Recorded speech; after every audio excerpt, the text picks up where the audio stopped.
Hello YouTube family, તો મારી channel Deepti મકવાણામાં તમારા બધાનું હું હાર્દિક સ્વાગત કરું છું મારા બ્લોગની અંદર. અને આજે આપણે બનાવવાના છીએ હક્કા નૂડલ્સ.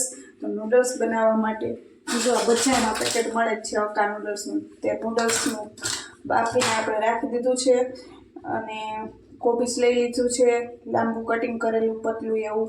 ગાજર લઈ લીધા છે, લીલી ડુંગળી અને મરચાં બધું ઝીણું ઝીણું કટિંગ કરીને રાખ્યું છે. અને સાથે આ ગાર્લિકની પેસ્ટ, ગાર્લિક ને જિંજરની પેસ્ટ જે રેડીમેડ છે. તો સૌપ્રથમ આપણે તેલ હવે આવી ગયું છે,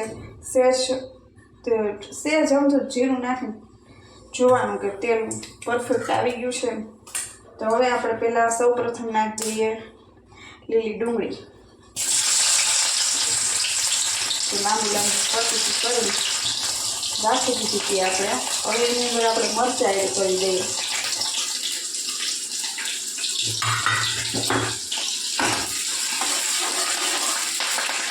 અને મારી ચેનલમાં તો મિત્રો નવા તમે લોકો જોડાયા હોય તો દીપ્તિ મકવાણા ચેનલ છે મારી, તે ચેનલમાં જઈને સબસ્ક્રાઈબ કરી દો, લાઈક કરી દો અને વિડીયોને વધુમાં વધુ મિત્રો શેર કરો. તો હવે જો ડુંગળી બ્રાઉન થવા દેવાની આપણે. ડુંગળી બ્રાઉન થઈ ગઈ છે, ડુંગળીને મરચાં બે.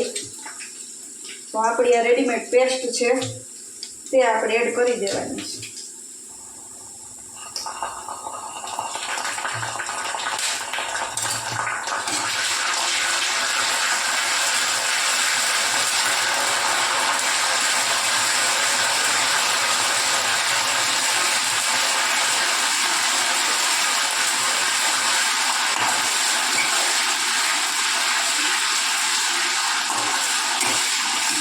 મસ્ત મજાની સતળાઈ ગઈ છે, એકદમ ડુંગળી બ્રાઉન થઈ ગઈ છે.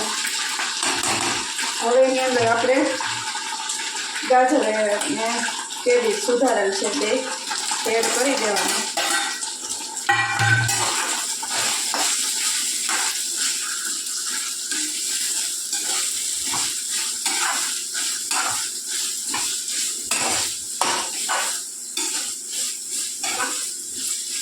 અને હવે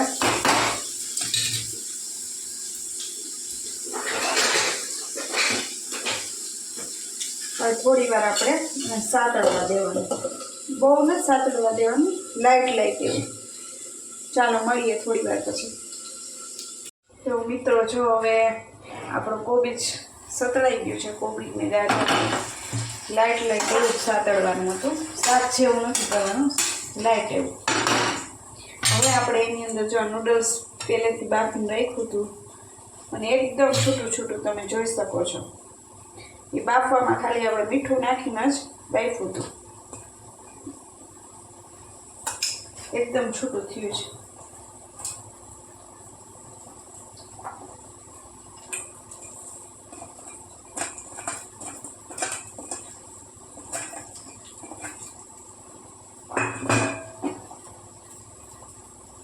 હવે એમાં આપણે સૌપ્રથમ સોયા સોસને એડ કરી દઈએ.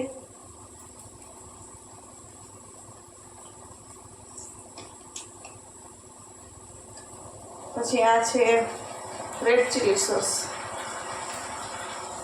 રેડ ચીલી સોસ એડ કરી દઈએ.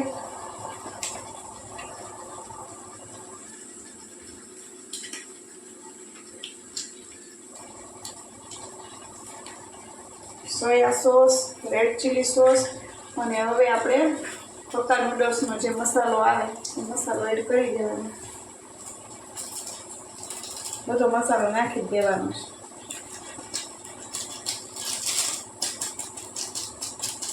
અને જો ઘરમાં વધારે તીખું ખાતા હોય તો ચટણી એડ કરવાની, બાકી કાંઈ જરૂર ન હોય. પણ અમારા ઘરમાં હું તીખું ખાઉં છું એટલે થોડી આપણે ચટણી લાલ મરચું એડ કરીએ છીએ. બાકી રેડ ચીલી અને ગ્રીન ચીલી સોસ હોય એટલે ચાલે, એડ કરવાની જરૂર ના હોય. અને પછી હવે આ રીતે હલાવી નાખવાનું.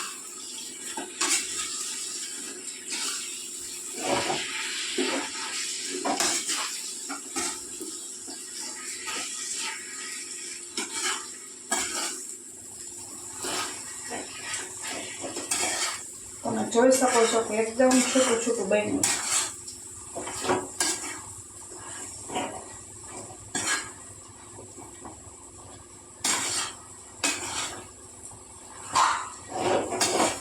અને નૂડલ્સને બહુ બાફવાનું નહીં, મીડિયમ એવું જ બાફવાનું, નહીંતર પછી આ રીતે હલાવવામાં ભાંગી જાય.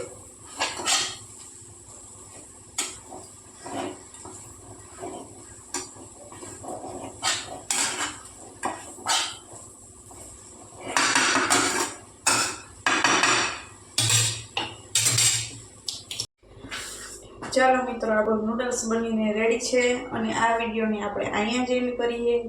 ફરી પાછા કાલે મળીશું નવી રેસીપી સાથે. ત્યાં સુધી બાય, સીતારામ એન્ડ હર હર મહાદેવ. મારો વિડીયો ગમ્યો હોય તો લાઈક કરી દો, શેર કરી દો એન્ડ સબસ્ક્રાઈબ કરી દેજો. બાય. 5 મિનિટ થઈ ગઈ છે. હવે આપણું નૂડલ્સ બનીને રેડી થઈ ગયું છે, તમે જોઈ શકો છો. Yummy, tasty and spicy noodles.